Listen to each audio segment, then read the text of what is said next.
नमस्कार, म सङ्गीन श्रेष्ठ। आज यहाँहरू समक्ष म नागरिकता विधेयक सम्बन्धी आफ्नो विचार लिएर उपस्थित भएको छु। कृपया मेरो यस भिडियो पुरा हेरिदिनु हुन र आफ्नो प्रतिक्रिया व्यक्त गरिदिनु हुन यहाँहरू समक्ष म विनम्र अनुरोध गर्दछु। हाम्रो देशमा बेला बेलामा नागरिकताको मुद्दा चर्किने गरेको छ। सत्ताधारी राजनीतिक दलहरूमा विशेष गरी अङ्गीकृत नागरिकताको विषयमा ठुलो विवाद हुने गरेको छ। विशेष गरी कथित मधेसवादी दल काङ्ग्रेस र तिनका नेताहरूले वैवाहिक अङ्गीकृत नागरिकता बिना झन्झट तुरुन्तै दिनुपर्ने भन्दै चर्को आवाज उठाउने गरेका छन् भने नेकपा लगायतका केही राजनीतिक दलहरूले वैवाहिक अङ्गीकृत नागरिकता तुरुन्तै दिनुहुन्न, कुनै निश्चित समयावधिपछि मात्रै दिनुपर्छ भन्दै आइरहेका छन्। कस्तो अचम्म! अङ्गीकृत नागरिकताकै विषयमा सत्ताधारी र प्रतिपक्षी राजनीतिक दलहरूबीच यति धेरै चर्काचर्की, विवाद र बहस किन? नागरिकता जस्तो देशको मुख्य संवेदनशील विषयमा पनि नेपालका राजनीतिक दलहरूबीच पक्ष र प्रतिपक्ष भई विवाद र बहस किन? जबकि अन्य महत्त्वपूर्ण राष्ट्रिय मुद्दाहरू नै धेरै छन्। जबकि हाम्रै देशका कैयन नेपाली नागरिकहरूले नै वर्षौंदेखि नेपाली नागरिकता पाउन सकेका छैनन्। अनि अर्को कुरा, नेपालको राजनीतिक दलका नेता भएर त विदेशी नागरिकहरूको हकमा दिने नागरिकतामा कडाई गरिनुपर्छ भनेर आवाज उठाउनु पर्ने होइन र? सरकारले नागरिकता विधेयकलाई खुकुलो पार्न खोजे, खबरदारी सहित त्यसलाई रोक्ने प्रयत्न गर्नु प्रतिपक्षी दलको कर्तव्य हो कि होइन? अङ्गीकृत नागरिकताको मुद्दामा विदेशी, विशेष गरेर इन्डियन नागरिकहरूलाई नै नागरिकता दिनुपर्छ भन्दै कथित मधेसवादी दलका कथित नेताहरू नै किन सबैभन्दा पहिले भारतमाथि बुर्लुक्क उफ्रिन्छन्? अनि अङ्गीकृत नागरिकता भन्ने बित्तिकै किन अतालिँदै इन्डियन नागरिकतर्फ नै लक्षित गरी चाकडी र गुलामीको भाषा बोल्छन् कथित मधेसवादी दल र काङ्ग्रेस? लामो समय नेपालमा बसोबास गरेका वा नेपालीसँग विवाह गरेकै कारण विदेशी नागरिकलाई नेपालको नागरिकता किन दिने? यदि अझै पनि कथित मधेसवादी नेताहरू अनि काङ्ग्रेस लगायतका इन्डिया भक्त नेताहरूले रोटी बेटीको सम्बन्धको उही पुरानै कुतर्क अघि सार्छन् भने आज नेपालको रोटी बेटीको सम्बन्ध इन्डियासँग मात्र होइन, धेरै देशहरूसँग छ। रोटी बेटी भन्दै कतिन्जेल इन्डियाको चाकडी र गुलामी गर्छौ? कतिन्जेल नेपालीलाई र नेपाललाई परनिर्भर अनि इन्डियाको अर्ध उपनिवेश बनाउन खोज्छौ? अब आफ्नै देशमा रोटी उत्पादन गर्नेतर्फ किन कहिले सोच्दैनौ तिमीहरू? आफ्नै देशभित्र वैवाहिक सम्बन्ध गाँच्न किन चाहँदैनौ तिमीहरू? रोटी बेटीको नाउँमा अब अझै पनि नेपालको राष्ट्रिय स्वाधीनता, भौगोलिक अखण्डता र नेपालको सार्वभौमसत्तालाई इन्डियाको पोल्टामा सुम्पिने दुस्साहस नगर तिमीहरू। नेपालको राष्ट्रिय स्वाधीनता, भौगोलिक अखण्डता र सार्वभौमसत्ता भन्दा ठुलो होइन तिमीहरूको कथित रोटी बेटीको सम्बन्ध। एउटी महिलालाई त विवाह गरेर श्रीमानको घरमा गएको वर्षौंपछि पनि आफ्नै माइती प्यारो हुन्छ, सासू ससुरा भन्दा आफ्नै आमा बुबा प्यारो हुन्छ भने के नेपाली नागरिकसँग विवाह गरेका विदेशी नागरिकलाई आफ्नो देशभन्दा ससुराली देश प्यारो लाग्ला? माइतीको कुकुर पनि प्यारो भन्ने नेपाली उखानै छ, जसलाई सरिता गिरीले सार्थक पारिदिइसकेकी छिन्। त्यस्तै लामो समयदेखि वा कुनै निश्चित समय सीमाभन्दा अघिदेखि नेपालमा बसोबास गर्दै आएका विदेशी नागरिकहरूलाई पनि नेपालको अङ्गीकृत नागरिकता दिनुपर्छ भन्ने आवाज समेत चर्को रूपमा उठाउँदै आइरहेका छन् कथित मधेसवादी दल र काङ्ग्रेस लगायतका इन्डियाको दलाल गुलामहरूले। अङ्गीकृत नागरिकताको मुद्दामा विदेशी नागरिक भने पनि उनीहरूको लक्ष्य इन्डियनहरूतर्फ नै हो। लामो समयदेखि मात्र होइन, पुरै जिन्दगी नै नेपालमा बिताए तापनि विदेशी नागरिकहरूलाई नेपालको नागरिकता किन दिने? उनीहरूले नेपालको लागि त्यस्तो उल्लेखनीय के काम गरेका छन् र उनीहरूले नागरिकता दिने? के उनीहरूले नेपाललाई समृद्ध र विकसित बनाउँछु भनेर आफ्नो देश त्यागेर नेपाल आएका हुन् र? कदापि होइनन्। उनीहरू व्यापार व्यवसाय गर्न नेपाल आएका हुन् र यहाँ फाइदा हुने नेपालीहरूलाई सजिलै बेवकुफ बनाएर लुट्न सकिने भएर यहीँ बसोबास गरिरहेका हुन्। हामीले एउटा कुरा के भुल्नुहुन्न भने व्यापारीले सधैँ नाफा नोक्सानको मात्र लेखाजोखा गर्ने गर्छन् र आफूलाई फाइदा हुने काम मात्रै गर्छ। नेपालको लागि तिनीहरूले योगदान गर्ने त धेरै परको कुरा, व्यापार व्यवसायबाट कमाएको नाफा समेत नेपालमा कर छलेर राजस्व छलेर यहाँको ठुलो धनराशि आफ्नै देशमा लगेर थुपार्छन् र नेपाल र नेपालीका लागि एक पैसा पनि खर्च गर्दैनन्। उनीहरू व्यापारको नाममा नेपालीलाई लुट्न नेपाल आएका हुन्।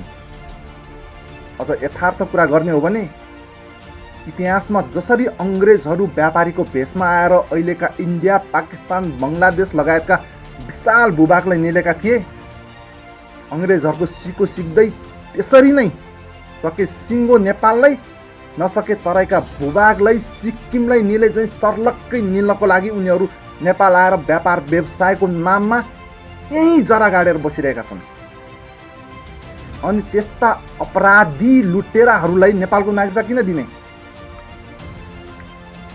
त्यस्ताहरूलाई नागरिकता दिनै पर्छ भन्दै कथित मधेसवादी दल र काङ्ग्रेस लगायतका इन्डियाका दलालहरू किन घोक्रो फुलाउँदै उफ्रिरहेका?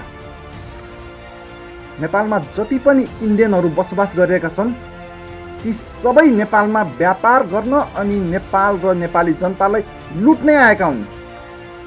कोही उपभोग्य वस्तु व्यापार गरेर नेपालीहरूलाई लुटिरहेका छन् भने कोही राजनीतिको व्यापार गरेर नेपालीहरूलाई लुटिरहेका छन्, नेपाललाई नै लुटिरहेको छ।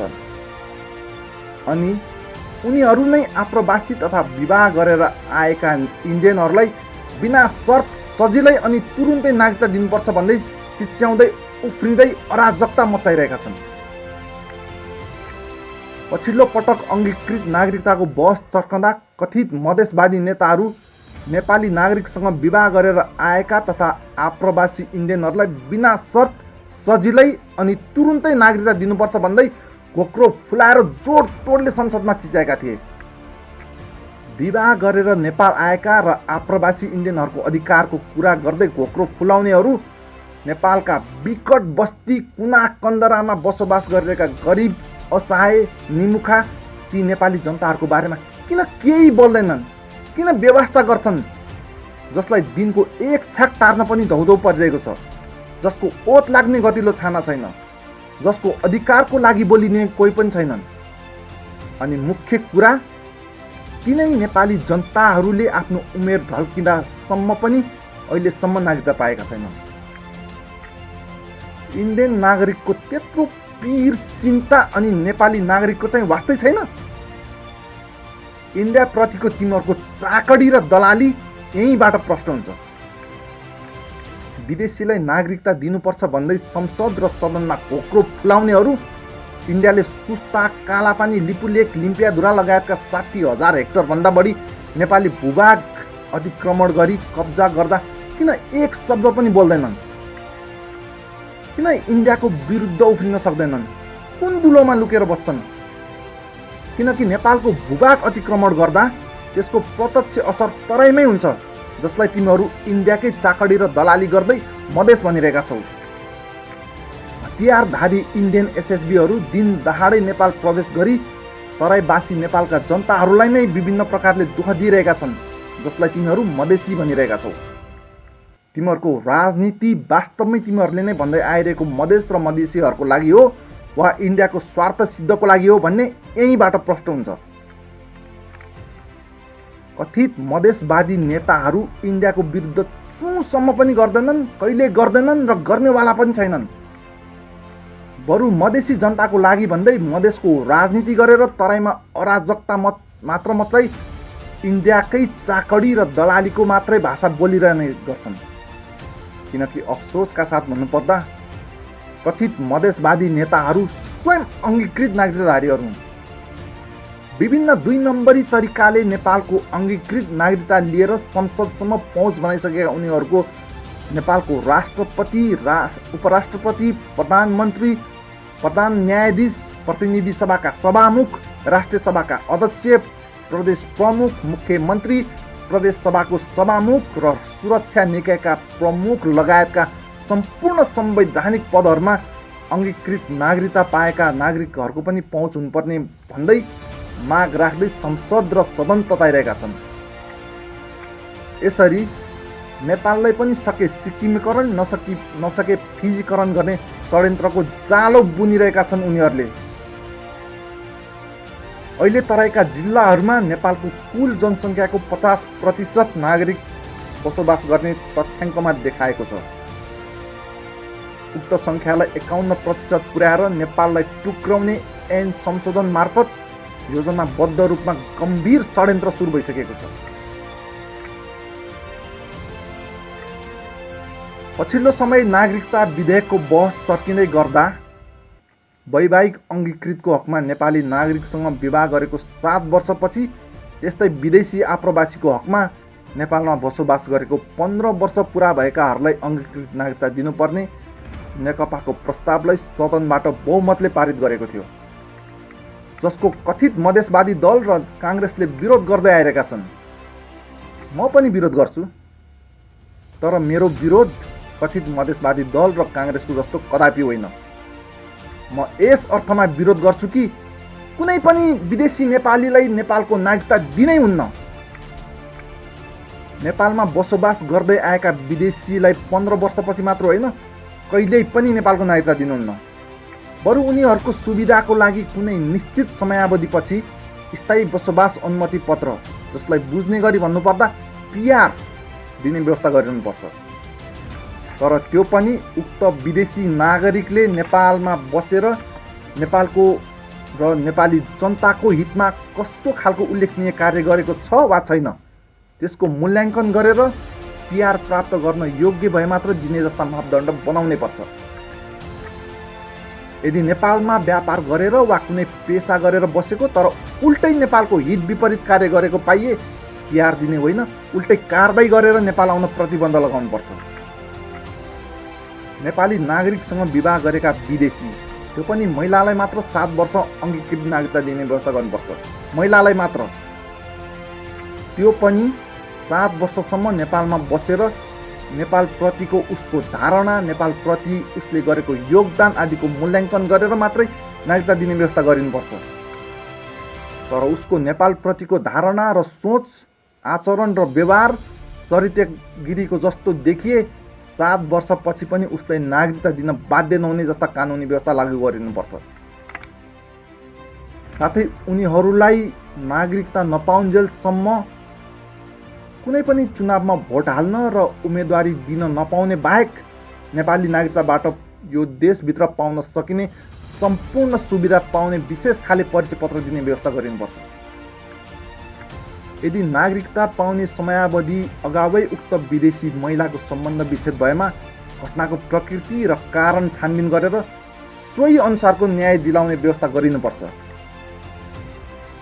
वैवाहिक अङ्गीकृत नागरिकता प्राप्त गर्ने महिलाले नेपालका सम्पूर्ण निर्वाचनमा मतदान गर्न पाउने, तर उम्मेदवारीको हकमा स्थानीय निर्वाचनमा मात्रै उम्मेदवारी दिन पाउने, त्योभन्दा माथिल्लो कुनै पनि तहमा उम्मेदवारी दिनै नपाउने कानुनी व्यवस्था लागू गरिनुपर्छ। त्यस्तै विदेशी नागरिकसँग विवाह गर्ने नेपाली महिलाको हकमा उसले विवाह गरेर गएको देशको नागरिकता लिएमा उसको नेपाली नागरिकता खारेज गरेर उसलाई र उसको श्रीमान तथा उसका सन्तानहरूलाई स्थायी बसोबास अनुमति पत्र अर्थात् पिआर दिने कानुनी व्यवस्था लागू गर्नुपर्छ, अङ्गीकृत नागरिकता दिने होइन। तोकिएको समय सीमाभन्दा पहिलेदेखि नेपाल बसोबास गरेका आप्रवासी विदेशी नागरिकहरूलाई स्थायी बसोबास अनुमति पत्र अर्थात् पिआर दिने र नेपाली नागरिकसँग विवाह गरेका विदेशी महिलालाई मैले अघि भने जस्तै गरी नागरिकता दिने व्यवस्था गरिसकेपछि सके हालसम्म वितरण भएका सम्पूर्ण अङ्गीकृत नागरिकता खारेज गर्ने, नसके उनीहरूले बढीमा स्थानीय तहको निर्वाचनमा मात्रै उम्मेदवारी दिन पाउने, त्योभन्दा माथिल्लो कुनै पनि तहका संवैधानिक निकायमा उम्मेदवारी दिनै नपाउने तर मतदान भन्ने गर्न पाउने व्यवस्था लागू गरिनुपर्छ। यदि कथित मधेसवादी दलका नेताहरूले भने चाहिँ अङ्गीकृत नागरिकता वितरण गर्ने हो भने यसलाई व्यवसाय पनि नबनाउला भन्न सकिन्न। उदाहरणको लागि पैसाको लेनदेनमा आज नेपाली नागरिकले विदेशी नागरिकसँग विवाह गर्यो, भोलि अङ्गीकृत नागरिकता पायो अनि पर्सि सम्बन्ध विच्छेद गर्यो। फेरि अर्को विदेशी नागरिकसँग विवाह गर्यो, पैसा लिएर भोलिपल्ट नागरिकता दिलाइदियो अनि पर्सि सम्बन्ध विच्छेद गर्यो। यसरी त नेपालमा वास्तविक नेपाली नागरिकलाई नै अङ्गीकृत नागरिकताधारीहरूले अल्पमतमा पारेर नेपाललाई फिजीकरण वा सिक्किमीकरण नगर्ला भन्न सकिन्न। किनकि कथित मधेसवादी दल, काङ्ग्रेस लगायतका इन्डियाका दलालहरूले अङ्गीकृत नागरिकताको मुद्दालाई जोडतोडका साथ उठाउनुको मुख्य कारण पनि यही हो। अङ्गीकृत नागरिकताको मुद्दामा होस् वा इन्डियाले नेपाली भूभाग अतिक्रमण गरेको मुद्दामा होस्, इन्डियाको विरोध गर्नुहुन्न, इन्डियालाई चिडाउनुहुन्न। यसले नेपाल इन्डियाको सम्बन्ध बिग्रन्छ भन्ने खोक्रो आदर्शवादी इन्डियाका दलालहरू नेपालले इन्डियालाई होइन, इन्डियाले नेपाललाई चिडाइरहेका छन्। सम्बन्ध बिगार्ने दुष्प्रयास नेपालबाट होइन, इन्डियाबाट भइरहेको छ। नागरिकता भनेको निकै संवेदनशील परिचय पत्र हो, जुन कुनै विद्यालय, क्याम्पस, कार्यालय वा संस्थाको जस्तो होइन र हुनु हुँदैन। एउटा नागरिकताले पुरै देशको स्वरूप नै परिवर्तन गर्न सक्छ वा अस्तित्व नै मेटाइदिन सक्छ।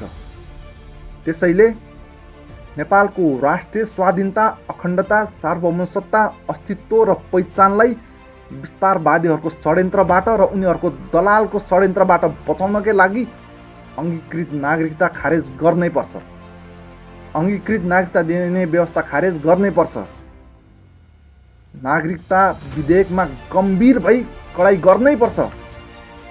नेपालको भलो चिताउने नेपालीहरूले नै हुन्, विदेशीहरूले त आफ्नो भलो हुने मात्रै काम गर्छन्। जय मातृभूमि, जय मेरो देश नेपाल। नमस्कार, धन्यवाद।